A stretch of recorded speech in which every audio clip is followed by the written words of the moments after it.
Madame Rouquet. J'ai appelé pour prendre de vos nouvelles. Comment allez-vous? Bien, écoutez, il ne me reste plus qu'à vous souhaiter une excellente journée.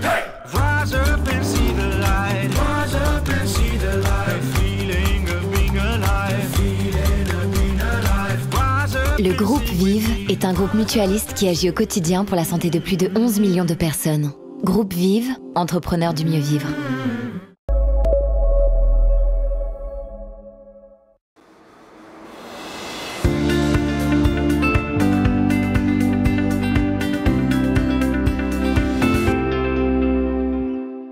Bonsoir, nous n'étions pas prêts, bien évidemment, on parle de la pandémie, et ce jugement, c'est un infectiologue de renom, le professeur Gilles Pialou, chef de service des maladies infectieuses à l'hôpital Thonon à Paris, qui l'affirme, qui l'écrit d'ailleurs, puisque c'est le titre du livre qu'il vient de publier aux éditions Jean-Claude Lattès, un des succès d'édition de la rentrée. Alors on aurait bien évidemment envie de comprendre pourquoi nous n'étions pas prêts et qui cela concernait l'hôpital, bien sûr, mais aussi tous les médecins, les politiques, bref, tout le monde, et d'en saisir les raisons. Mais la menace est encore de plus en plus présente. Il va falloir expliquer. Gilles Pialou et le docteur Nicolas Leblanc, médecin de santé publique qui coanime cette émission avec moi, sont dans ce studio avec un nouveau décor, vous l'aurez remarqué. Alors, nous n'étions pas prêts, certes, Gilles Pialou, bonjour. Bonjour. Mais en cette fin de septembre, est-ce que nous le sommes devenus ? Je ne suis pas certain. Je pense que nous nous sommes préparés. Mais la question de savoir si nous sommes prêts à une seconde vague ou à une circulation durable du virus, je pense que cette question pour l'instant est en suspens, et si je faisais un deuxième tome, je mettrais un point d'interrogation et je ne changerais pas le titre. Alors, on se livre, ça se lit comme un magazine d'actualité. Vous auriez un certain goût pour l'écriture ? Comme vous le savez, j'ai été journaliste dans une autre vie, il y a 30 ans. J'ai une carte de presse qui sent un peu la naphtaline, mais en même temps que mon internat, j'ai été effectivement journaliste, notamment à Libération, et j'ai toujours continué à écrire des éditos, notamment dans le site VIH.org. Et c'est vrai que, pour vous faire une confidence que je n'ai pas fait pendant cette crise du Covid, en fait, avant le Covid, je terminais un roman. Donc j'étais assez loin de l'écriture d'un carnet de bord, et puis le Covid est venu emporter tout, y compris... comme vous le savez, les maisons d'édition qui ont été dans une situation compliquée, les librairies fermées. Et donc, je me suis rabattu sur ce carnet de route parce que tout d'un coup, témoigner est devenu une nécessité. Pour être clair, je reprends l'expression d'Elie Wiesel, vivre une telle expérience et ne pas témoigner, c'est la trahir. Ouais, enfin, en tous les cas, effectivement, cette précision était bonne à donner, le fait de votre carrière, parce que ça se lit vraiment comme j'allais dire, comme un dossier de Libé, quelque part, bien écrit, référencé. Non, c'est très agréable à lire. Je dis à ceux qui disent toujours les bouquins sont souvent pénibles. Alors, on va décrire le degré d'impréparation. Bonjour Nicolas Leblanc.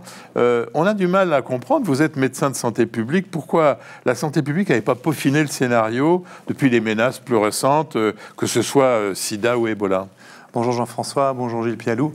Moi, je vois trois choses. C'est déjà, la première chose, c'est un effet de sidération. Ce n'était pas dans l'imaginaire collectif, ça avait disparu de l'imaginaire collectif qu'une pandémie puisse tomber comme ça sur la planète avec autant de rapidité. La deuxième chose, c'est que nous n'en connaissions pas beaucoup le contour de ce virus à l'époque, et donc de sa manière dont il se transmettait, sa gravité. Et puis la troisième chose, c'est que la France n'a pas une grande culture de santé publique, peut-être par rapport aux pays anglo-saxons. Et on le voit encore aujourd'hui, où les moyens sont de l'éducation à la santé, de la promotion à la santé pour freiner l'épidémie.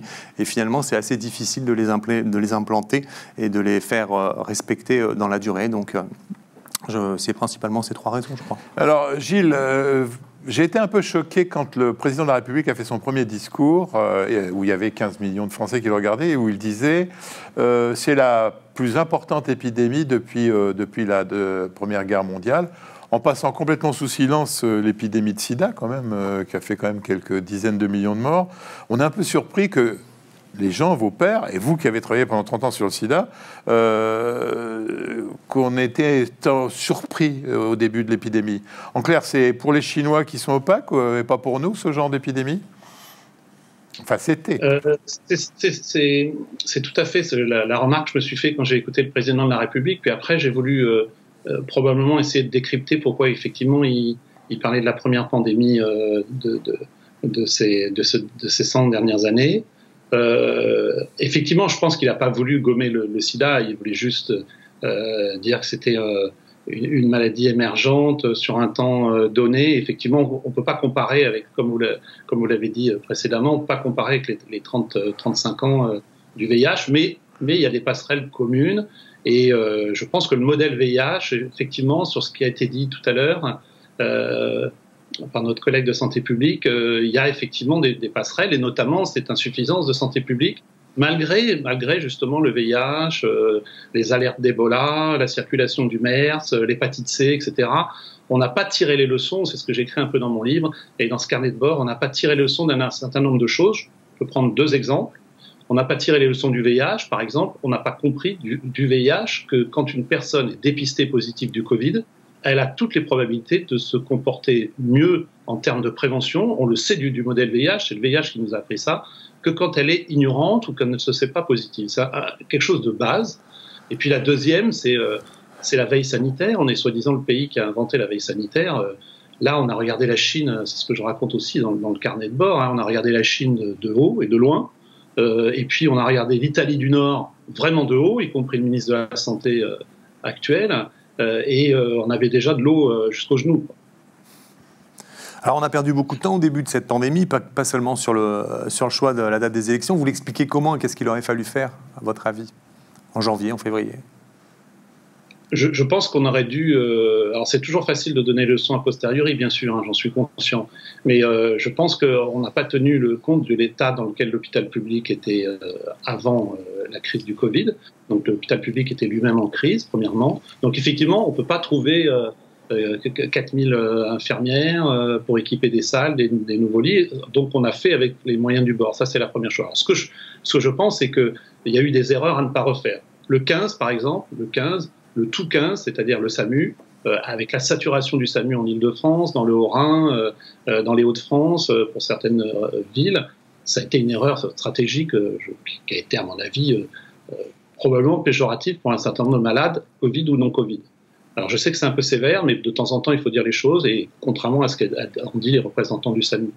La deuxième, c'était dès le début, on a bien vu que c'était une épidémie, avec l'Oise, on a bien vu que c'était une épidémie déconcentrée, et il fallait pas attendre le Premier ministre au mois de septembre pour avoir une politique déconcentrée et faire que ça soit les ARS, les préfets et tout ça. Donc on arrive en septembre pour une épidémie déconcentrée de mars-avril, et on sait très bien qu'il ne s'est pas passé la même chose à Mulhouse, dans l'Oise, qu'à Rennes ou à Bordeaux pendant la première vague. Ça, c'est le deuxième élément. Et le dernier élément, après on va un petit peu échanger si vous le voulez bien, le dernier élément, c'est que on n'avait pas du tout, on avait un plan Coreb avec des...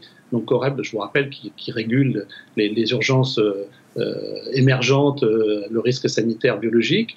Ce plan Coreb, il était calqué sur le SRAS ou sur Ebola, c'est-à-dire le fait que quelques personnes ou quelques dizaines de personnes allaient être contaminées, ce qui a été très vite nous a débordé. Et par exemple, troisième point, je pense que le recours au centre de référence a été une erreur. C'est-à-dire le transfert vers les centres de référence a été une erreur. Bon, on va essayer de voir de façon un peu plus brève. Il y a tellement de choses à dire, Gilles. Vous consacrez de longues lignes aux fake news. C'est un facteur d'angoisse inutile dont on rend les médias responsables. Mais la source, c'était quand même souvent les médecins. L'exemple du Lancet, qui a fait beaucoup de dégâts pour la crédibilité. Alors, toujours fake news, les sujets que je vais aborder, qui sont dans votre livre. Le vaccin en moins d'1 an, c'est pas possible pour vous en avril. On parle de vacciner en décembre. En décembre 2020 de cette année, oui.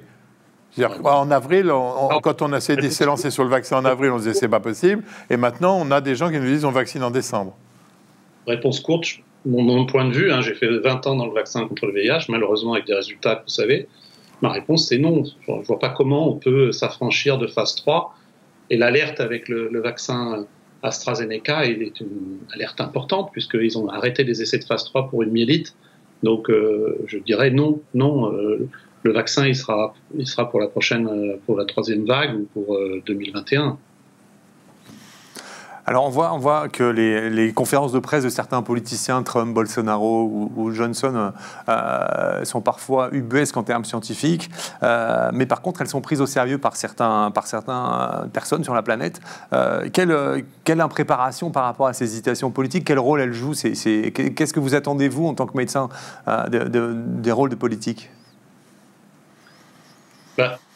Je crois que là aussi, il faut tenir les leçons de la première vague. Il y a eu une collusion entre le politique et le scientifique, pas tellement au niveau du conseil scientifique du sport national actuellement et de le critiquer, mais au niveau de l'utilisation de certains d'entre nous, de collègues, sur la communication politique. Et je pense que c'est une erreur, par exemple, d'avoir politisé Discovery, qui a été quand même un essai qui a eu beaucoup de mal, puisque c'est un essai européen qui n'a jamais été européen, et dont un certain nombre de bras ont été coupés. On a été obligé de fondre Discovery. Donc ça, c'est la présentation de Discovery parle à côté du Premier ministre et le président de la République qui s'est engagé sur des résultats qui ne sont jamais arrivés.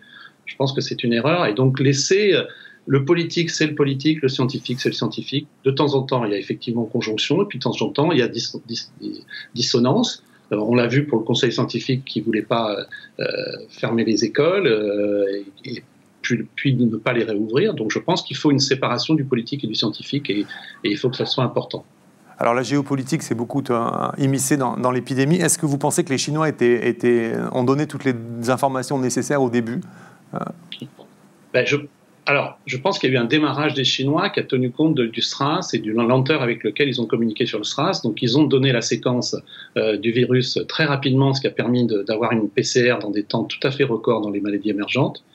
Et puis après, le système chinois s'est refermé sur lui-même. On ne savait plus les vrais chiffres, on ne savait plus le taux de mortalité, on ne savait pas pourquoi les lanceurs d'alerte, je le raconte dans le livre, sont décédés alors qu'ils étaient des sujets. Enfin, le lanceur d'alerte est décédé. Enfin, il y a eu une opacité énorme. Et maintenant, je crois qu'on n'a plus d'informations en temps réel. C'est dommage parce qu'ils ont des modèles coercitifs qui sont intéressants. On a vu comment ils ont éteint la reprise à Pékin de l'épidémie. Ça aurait été intéressant d'avoir des communications en temps réel, mais bon, voilà, la Chine, c'est la Chine. Alors, on va faire du travail de journalisme. J'ai essayé de trouver des mots qui résument un peu le sentiment quand on lit votre livre. Le premier, c'est sous-estimation, même lorsque l'évidence était patente. Alors, il y a l'épisode de la grippette. Je voudrais là défendre mon excellent confrère Michel Simès, qui a été très attaqué au début. Il a fait une grande émission suivie par des millions de Français, où là, il y avait vos confrères infectiologues qui sont venus parler de grippette, c'est pas lui. Et il y avait le ministre de la Santé, d'ailleurs, qui a dit ce soir-là ils ont dit beaucoup de bêtises. Donc, sous-estimation vraiment réelle ? Alors, c'était pas Michel Simès que je visais, c'était Eric Combe, parce qu'il d'ailleurs s'en explique dans le livre. C'était grippounette, c'était encore pire que grippette. Ouais. Effectivement, il y a eu beaucoup d'experts et de politiques qui se sont calqués sur le modèle grippe, et ça a été une erreur stratégique parce que ça a minimisé le risque, ça a fait un discours inaudible qui était international, sur le fait qu'on aurait plus de morts de la grippe que de morts du Covid, et on a vu comment les gens se sont trompés sur ce point, et puis même sur le mode de transmission, et surtout sur la pathogénicité de la maladie qui est complètement différente, et là on en découvre tous les jours. Donc effectivement, le modèle grippounette était une erreur. Alors, est-ce qu'on n'a pas péché un peu par excès de confiance, voire par suffisance? On pensait que le modèle hospitalier français était un des meilleurs du monde, et on l'a vu extrêmement fragilisé, à tel point qu'on a confiné pour le protéger. Qu'est-ce que vous en pensez? Tout à fait, le confinement a été efficace, contrairement aussi à quelques fake news là-dessus. Il a été efficace sur le R0, il a été efficace sur la mortalité, il a été efficace sur le remplissage de la réanimation. Mais on a un vrai problème, c'est qu'on avait une réanimation française de 5000 lits. Alors on peut discuter avec les 25 000 lits d'Allemagne, mais on avait 5000 lits de réanimation, et surtout on avait 5000 lits de réanimation qui étaient avec des taux d'occupation à 98-100%. Donc ça, c'est la problématique de la deuxième vague. Contrairement à la Fédération hospitalière de France, moi je suis inquiet et je ne suis pas sûr qu'on ait 15 000 lits, comme ça a été annoncé, de possible en réanimation. Ça, ce n'est possible que si on reproduit la première vague, c'est-à-dire arrêter les soins courants, arrêter la chirurgie programmée, et ça, on ne pourra pas le faire de manière durable. Et donc il y a un risque de reconfinement ? Je pense qu'il y a des confinements locaux, populationnels, dans une unité de temps restreinte, etc. Oui, c'est un risque indiscutable. Quand vous voyez ce qui se passe à Bordeaux, quand vous voyez ce qui se passe à Marseille, c'est pas possible. Incompétence de la relation administration-médecin qui va tout de même finir, elle, par exploser. Incompétence de la relation médecin... Médecin-administration. Non, parce que c'est aussi une des raisons pour lesquelles j'ai témoigné dans ce carnet de route, c'est qu'on a vu quelque chose que je n'ai jamais vu en plus de 30 ans de vie hospitalière. L'administration marchait main dans la main avec les médecins, avec le malade au centre, ce qui est quand même un rêve de l'hôpital public. Certes, la médecine de ville a été un peu oubliée dans ce combat-là, mais avec l'administration hospitalière, ça a été vraiment une idylle. Je suis désolé de le dire comme ça, alors qu'on était sous tension, qu'on était dans la rue au mois de novembre. Alors, évidemment, qu'est-ce qui va en rester? Entre-temps, il y a eu le Ségur de la santé, mais on garde un lien proche avec l'administration. Je vois l'assistance publique et j'espère que ça va perdurer. De toute façon, ça doit perdurer parce que là, on est... Mais bon, je trouve que sur le terrain, on est plus tendu. Globalement, tout est plus tendu maintenant que ça l'était en février, mars, avril, quand les choses se sont enflammées. Autre mot, désorganisation. Vous donnez l'exemple de transfert de réa compliqué. La recherche même de lead réa sur Google, c'est surprenant. Désorganisation, c'est un mot un peu sévère, Jean-François. Je pense que c'est du débordement. On a été débordé avec, je vous l'ai dit, la saturation du 15, ces réanimations. À Thonon, par exemple, on avait 20 lits, on était à 42 lits au pic. Donc ça veut dire qu'on avait utilisé toutes les unités de soins intensifs, qu'on en était à utiliser les lits de réveil, de salle de réveil.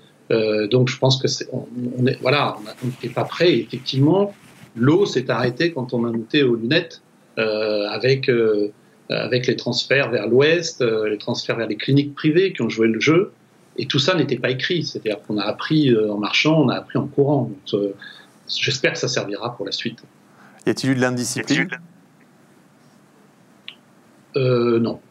Je trouve qu'il y a eu presque trop de discipline. Quand vous faites référence, par exemple, au transfert jusqu'à plus soif vers les centres de référence, qui étaient souvent très pénibles pour les malades chroniques qui avaient le Covid, parce qu'il faut comprendre qu'il y a des gens qui sont rentrés avec le Covid, puis il y a des gens qui étaient à l'hôpital et qui ont eu le Covid, pour des raisons X ou Y. Donc ce transfert vers les centres de référence, je trouve qu'il y a eu presque trop de discipline. Et centralisme, avec l'oubli de la médecine générale ou pas ? Complètement. Complètement. Moi, j'ai travaillé avec le CPTS, donc la communauté territoriale du 20e. On a fait des webinars, on était avec eux. Ils nous ont prêté leurs locaux pour faire un centre de dépistage du personnel hospitalier à Thonon. Mais ils ont été complètement déshabillés du plan de crise de gestion. Et ça peut pas se reproduire non plus, parce que leurs malades sont revenus aussi, c'est comme à l'hôpital. Les autres malades non Covid sont revenus. Donc, de toute façon, il va falloir faire coexister médecine de ville et médecine hospitalière d'une part, et Covid plus et Covid moins. Oui, enfin, on peut être là-dessus un peu circonspect quand on voit le discours de notre Premier ministre il y a quelques jours, qui n'a pas une seule fois prononcé le nom de médecine générale ou médecine de ville. Donc, c'est... Alors, mensonge. L'affaire des masques, on s'arrête quelques minutes. Soyez honnête, êtes-vous un de ces infectiologues qui a dit que les masques ne servaient à rien au départ? C'est une provocation, Jean-François.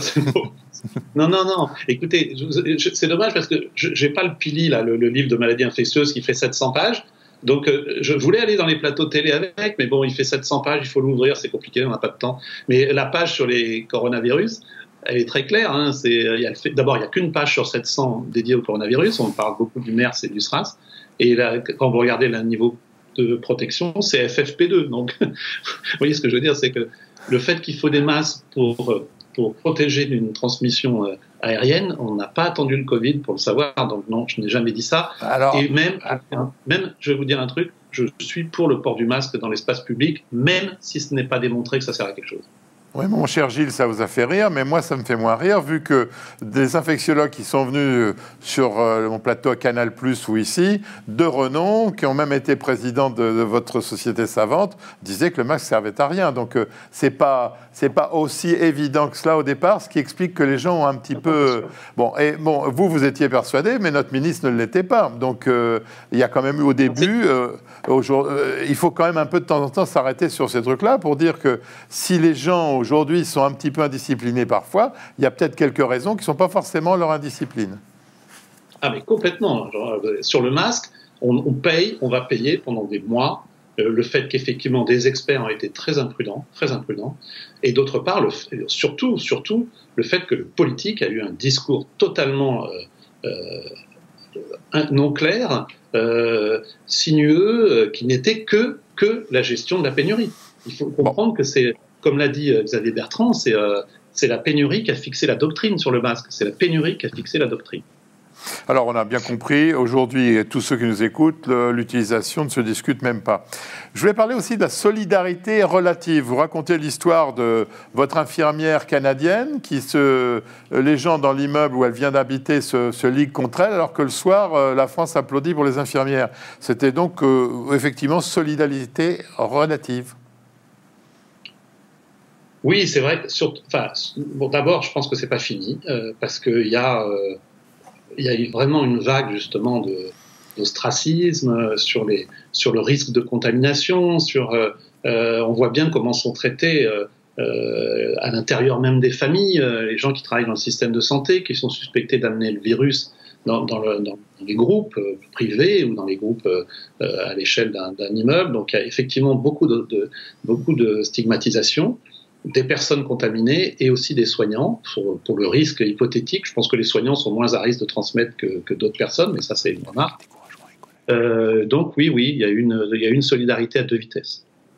Y a-t-il du découragement, de la colère encore suite à la première vague parmi les soignants ? Alors là, pour vous témoigner de ce qui s'est passé hier dans le service, je crois que la peur est celle du retour, comme de reprendre l'expression, je crois, de André Grimaldi, le retour à l'anormal avec un L', c'est-à-dire le retour d'une tension permanente avec l'administration sur le nombre d'infirmières qui doivent être dédiées à tout ça évidemment sous tension de l'hôpital public, et des rentrées de vacances et des infirmières qui seront ou des médecins qui sont en arrêt ou que leur enfant est en arrêt, etc. On va avoir à vivre avec ça. Donc il va falloir quand même faire des priorités.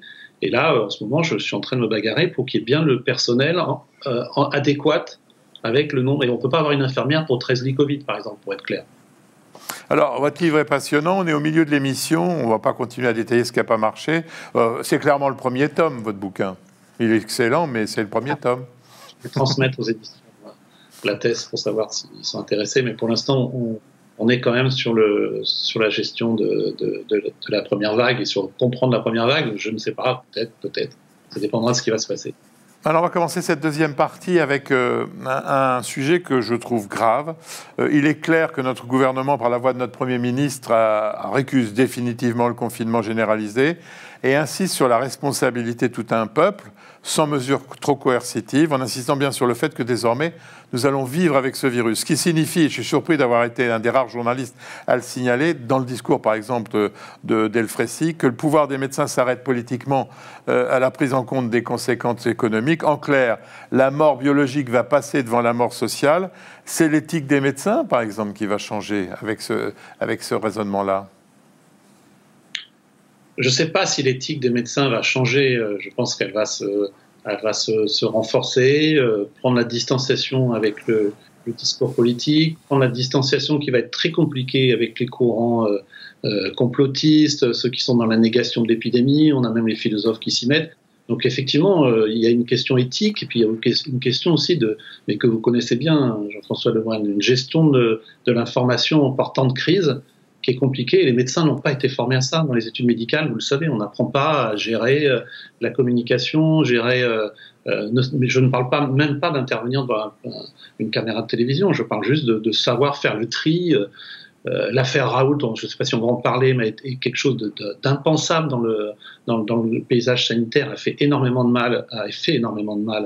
Et donc je pense qu'effectivement, il y a probablement un retour aux bases de l'éthique minimale, concernant les essais, concernant la communication, concernant le secret, la gestion des familles. Vous avez raison. Il y a un vrai problème éthique.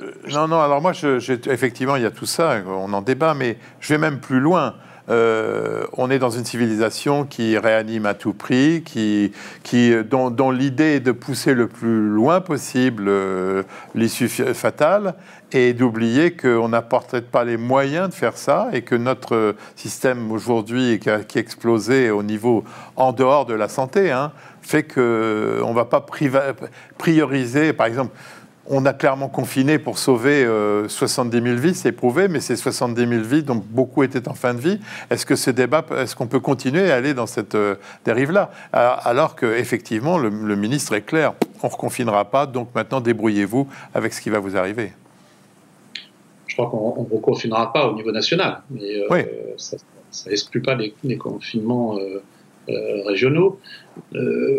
Oui, enfin après, vous êtes sur une réflexion qui a été effectivement à un moment de la première vague, qui a été celle de dire, mais finalement, est-ce qu'il ne faut pas accepter De toute façon, on a été contraint, hein, quand vous dites, on a beaucoup appris sur la réanimation en courant, là. C'est-à-dire que notamment, ça a changé complètement les stratégies de réanimation. Il y a eu un triage, moi j'utilise le terme dans mon livre, parce que je crois que quand on explique le mot, les gens comprennent. On fait aussi du triage pour que les gens ne rentrent pas en réanimation en sachant qu'ils ne vont pas en sortir. C'est la base de la réanimation depuis des dizaines d'années. Il y a des guidelines, des sociétés savantes, des avis de comité national d'éthique là-dessus. Donc, à utiliser ça. La seule chose, c'est qu'on était sous pression et qu'à un moment, on a eu peur d'abandonner effectivement la médecine qu'on avait appris et d'être dans le syndrome, ce que j'appelle le syndrome lombard, c'est-à-dire l'envahissement des réanimations et les gens qui décèdent sur les brancards alors qu'ils étaient précisément une indication à la réanimation. Mais oui, il y a une non-acceptation probablement de la maladie, mais ça c'est notre culture. Je ne pense pas que la crise du Covid va le changer. Alors, vous en parlez de ces questions de tri de malades qu'il y a eu en première vague entre confrères, parce que c'est nié par les réanimateurs qu'il y a eu des tri de malades. Alors vous l'affirmez dans votre livre. Non, vous avez tort. C'est l'explication du mot. Et les différentes sociétés de réanimation ont fait une tribune dans le monde. Alors sur le monde sur le net, pas dans la forme papier, pour expliquer que c'est le mot qui pose ambiguïté, parce que dans l'opinion publique, triage égale sélection uniquement sur l'âge. Or, il n'y a pas eu de sélection uniquement sur l'âge. Je veux dire, nous, on a rentré des gens en réanimation à 78, 80, etc. Mais effectivement, il y a eu un moment où l'âge des gens qui rentraient en réanimation a baissé, mais c'est aussi du fait de la mécanique qu'on a vu que les plus âgés ne sortaient jamais de réanimation. Et vous êtes à l'aise en cas de deuxième vague pour pouvoir sélectionner les malades à réanimer et à traiter? Vous êtes complètement tranquille sur ces questions-là? À l'aise, c'est pas le terme, mais je pense que d'abord, il y a des cadres, il y a un cadre éthique. On avait des RCP, donc des réunions pluridisciplinaires quotidiennes pendant la crise. On en a même eu le week-end quand on était au pic, dans lequel on passait tous les patients pour les indications thérapeutiques, à qui on donne, etc. D'ailleurs, y compris d'ailleurs de l'hydroxychloroquine, et surtout sur la complexité des indications de passage en réanimation, qui ne sont pas prises comme ça au coin d'une table entre deux médecins. On a appris des autres pathologies là-dessus. Alors, on a bien compris qu'on en est plutôt sur les techniques du Moyen-Âge pour sortir de cette épidémie en attendant le vaccin, les gestes barrières, le masque. Est-ce que vous pensez que ce qui est en train de se passer à Marseille, Bordeaux, c'est-à-dire que là, on va commencer à interdire les rassemblements, éviter les sorties ludiques, mettre en veilleuse tous les rassemblements familiaux, tout ça, c'est la bonne solution ?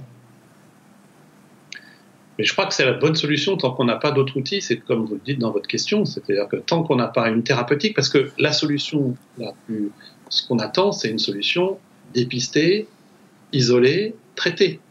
En fait, c'est le test and treat qu'on voudrait, comme on l'a fait dans le VIH, comme on l'a fait dans le VHC, mais on a mis plusieurs dizaines d'années pour le VIH et presque autant pour le VHC.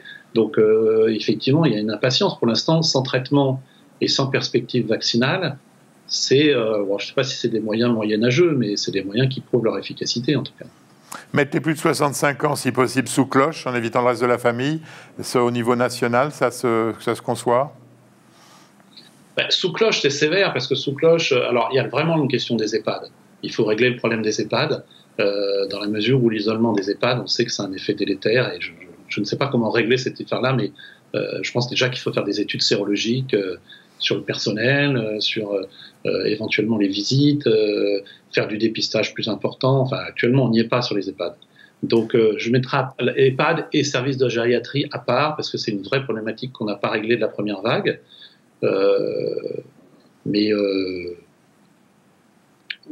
voilà, je pense pas de mise sous cloche. Il faut faire par population. Alors cette émission concerne tous les professionnels de santé, tous les soignants. L'exemplarité a été mise en exergue sur la première vague, mais le Ségur de la santé, en tout cas, certains professionnels de santé se sentent un peu oubliés, notamment les infirmières libérales, par exemple, ou les infirmières libéraux. Est-ce que vous pensez que l'exemplarité de la première vague va pouvoir continuer dans une seconde vague qui va être un peu plus intense ici ou ailleurs, avec des mesures qui peuvent être différenciées ici ou ailleurs? Vous voyez l'avenir comment avec vos collègues de ville, et notamment les infirmières libérales? Sincèrement, on le voit pas. C'est ça qu'on n'a pas de plan. Vous avez remarqué qu'on manque quand même d'un plan. On parlait du dépistage tout à l'heure, mais on manque un plan d'articulation ville-hôpital. Moi, je n'ai pas vu le plan d'articulation ville-hôpital, structure en réseau, équiper la médecine de ville suffisamment pour qu'elle puisse gérer les Covid et les non-Covid. Donc, je ne sais pas répondre à cette question-là et je n'ai pas vu de déclaration politique qui allait dans le sens d'une montée en puissance de la ville. Alors j'ai compris que maintenant on ne restreignait plus les masques, puisqu'il y a assez de masques pour la ville, mais c'est pas seulement une question de masques, c'est une question d'organisation, de valorisation de consultations qui sont parfois longues. Ils ont aussi les syndromes post-Covid à gérer en médecine de ville, comme nous on fait. Donc je n'ai pas la réponse à cette organisation-là, parce que je pense qu'elle n'a pas été écrite. Alors, il y a effectivement une conséquence criante de tout cela. Je reviens toujours au discours de notre Premier ministre qui dit qu'il faut tester. Or, aujourd'hui, la stratégie de test en France, c'est un échec, mais alors énorme, avec des files d'attente, des délais de 8 jours, alors qu'on nous met la septaine. Enfin, c'est même ubuesque. Et pas un mot pour dire que ça pourrait être organisé par la médecine générale. Or, s'il y a bien quelqu'un qui peut prescrire les tests, arrêter que tous les gens qui ont envie de se faire tester, c'est bien le médecin généraliste, non ? Tout à fait. Je ne comprends pas pourquoi on n'a pas organisé à la fois, effectivement. Alors, je pense que toute la médecine générale, non, on ne peut pas éponger les carences du petit dépistage que vous décrivez parfaitement. Vous avez raison, c'est ubuesque. C'est-à-dire on dépiste sur la même ligne l'insuffisance respiratoire symptomatique depuis 5 jours et le jeune en pleine forme qui a besoin d'un PCR pour tranquilliser sa grand-mère. Donc on est dans... Voilà, il faut faire des barnums, il faut faire... Bon, il paraît qu'on va les faire, mais on est en mi-septembre. Donc la médecine de ville, oui, et puis surtout l'espace public, quoi. J'en sais rien, les laboratoires vétérinaires, et puis faire des barnums, comme ça a été fait en Allemagne, où on peut dépister à grande échelle. Alors, le côté ubuesque, c'est la PCR dont on donne les résultats à 8 jours, alors qu'on nous dit qu'effectivement, au bout de 7 jours, on n'est plus contagieux. Les tests rapides, on en parle. Vous les voyez arriver très vite. Je sais que la PHP utilise le test antigénique déjà. Les tests salivaires, tous les pays autour de nous pratiquent les tests salivaires. Qu'est-ce qu'on attend dans ce pays pour les mettre en place ? Je suis aussi dépité que vous. Je pense que tout est très lent. Tout est très lent parce qu'il faut que ça soit validé par les laboratoires, que ça passe au centre de référence. Après, ça passe soit à la HAS, soit à la NSM. Après, ça revient au ministère pour une décision politique. C'est ce qu'on a vu à la première vague. Donc, du coup, on a passé son temps aussi à attendre. Il y a une tension sur les réactifs. Il y a une tension internationale sur les réactifs qu'il ne faut pas négliger. Ouais. Et le test antigénémique, alors évidemment, c'est une solution mais il n'est pas utilisé à la paix. Il est testé à l'assistance publique, il est testé à Cayenne, il est testé à Montpellier. Enfin, il y en a plusieurs. Que ce soit les tests antigéniques ou les tests salivaires, il y a plusieurs expérimentations, mais pour l'instant, il n'y a pas d'utilisation libérée. On revient sur le côté journalistique de votre vision. On a l'impression qu'on a un effet de Tchernobyl du virus. C'est-à-dire, le virus, quand il passe une frontière, il change. Comme le nuage de Tchernobyl qui s'était arrêté à notre frontière. On fait des choses totalement différentes des Allemands, des Suédois, des Israéliens. Vous ne communiquez pas avec vos confrères pour pouvoir avoir, vous au moins, les médecins, une attitude commune pour exiger des choses ? La comparaison avec l'Allemagne, elle est sévère. Vous avez raison de pointer sur ça. Sur la semaine du 31 août au 6 septembre, ils ont fait 1 million de tests comme nous, et on s'est hissé à leur hauteur. Mais quand vous regardez le nouveau cas, quand la France en a 42 000 sur une semaine, il y en a 7 000 en Allemagne. Les décès, il y en a 29 en Allemagne, 122 en France. Et pareil pour les malades à l'hôpital. Donc effectivement, alors bon, c'est pas la même épidémie, donc effectivement, mais ils ont eu une politique déconcentrée sur l'Allemagne. Et pour répondre à votre question, je ne vais pas faire de la politique politicienne, mais c'est un échec total de l'Europe de la santé. Il n'y a pas d'Europe de la santé, c'est un fantasme. On échange par proximité affective, mais il n'y a pas d'échange avec l'Allemagne, il n'y a pas eu d'échange avec l'Italie, il n'y a pas eu d'organisation conjointe, il y a dû avoir une réunion des ministres de la Santé européens. Donc ça a été vraiment un échec de l'Europe, cette première crise, et chacun était dans son coin. On sait très bien qu'il y avait des lits de réanimation. Le Haut-Rhin a transféré quelques malades en Luxembourg ou en Belgique, mais c'est peanuts par rapport au problème européen, et tout le monde n'a pas été touché les pays n'ont pas été touchés tous de manière égalitaire à l'intérieur du territoire, mais n'ont pas été touchés non plus tous quand on voit ce qui se passe en Espagne. Donc oui, c'est un échec. On ne fonctionne pas en Europe sur le modèle sanitaire comme on fonctionne sur l'économie, sur d'autres... Alors, en vertu de vos connaissances et de vos échanges avec vos collègues, quelle est la place des tests sanguins aujourd'hui dans l'épidémie, en France et ailleurs? Et qu'est-ce qui est à recommander? Les tests sanguins actuellement, d'abord, vous avez remarqué qu'il y a peu de promotion pour les tests sanguins, ce qui à mon avis est une erreur, parce que ça permet aussi de savoir. Alors c'est plus, comprendre que ces tests sanguins servent évidemment a posteriori pour savoir si les gens ont été contaminés. Il y a quand même des tests qui dépistent les IgM, donc ça c'est peu utilisé, je le regrette. Il y a des tests rapides qui sont faits par les pharmaciens, qui commencent à en pratiquer de plus en plus. C'est un modèle intéressant, notamment dans certaines configurations, à l'école, je l'ai dit tout à l'heure dans les EHPAD, probablement que si on a 60% de positifs ou 70% de positifs dans une EHPAD, eh ben on est dans une situation de tranquillité, je dirais entre guillemets, parce qu'on a une épidémie collective dans un groupe.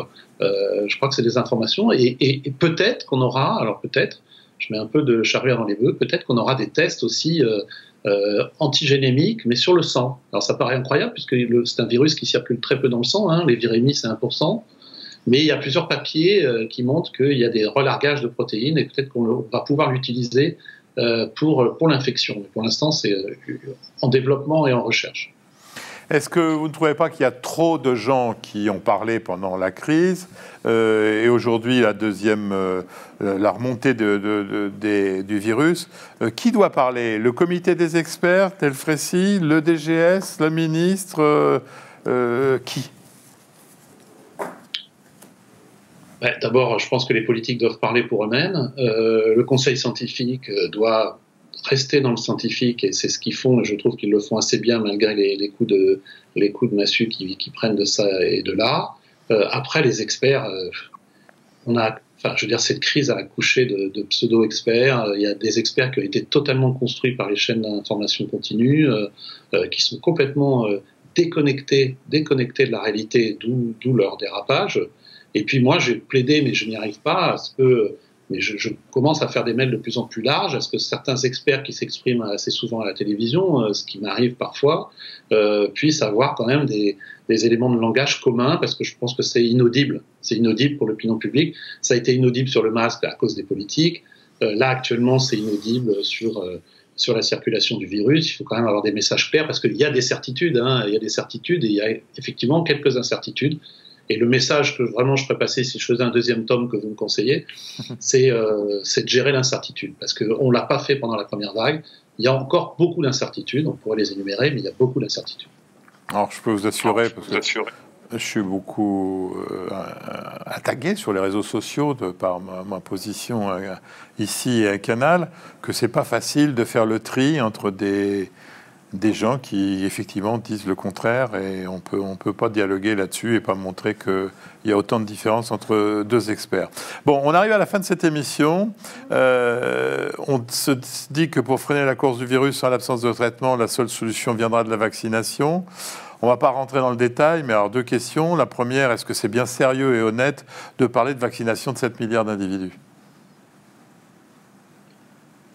Vaccination de 7 milliards d'individus, non, mais c'est pareil, on peut avoir des politiques vaccinales qui soient orientées sur des populations. On le voit avec la grippe, c'est un mauvais modèle parce qu'on a une couverture vaccinale qui n'est pas bonne, mais enfin on a un modèle, on sait très bien que la vaccination est conseillée pour la femme enceinte, pour les plus de 65 ans, pour les comorbidités, je parle de la grippe, c'est l'occasion d'en parler puisqu'on va y arriver.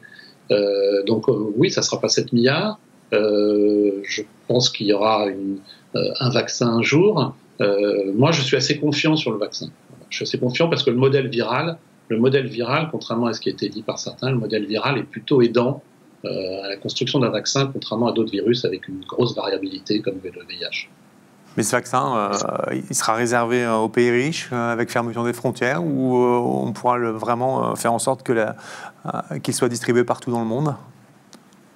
Après, il y a des arbitrages.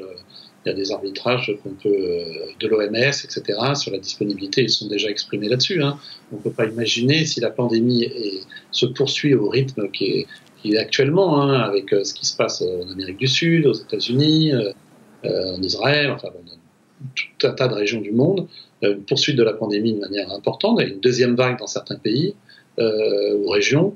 On ne peut pas imaginer que ça soit comme ça accessible au plus offrant. Enfin, après, il y aura des négociations type OMS pour effectivement avoir une équité si la pandémie se confirme comme durable. Bon, j'ai vu que vous croyez encore au meilleur du monde. C'est meilleur du monde, c'est bien, Gilles Pialou. Vous avez l'enthousiasme de votre... J'essaye d'être optimiste, sinon on est noyé. Hein.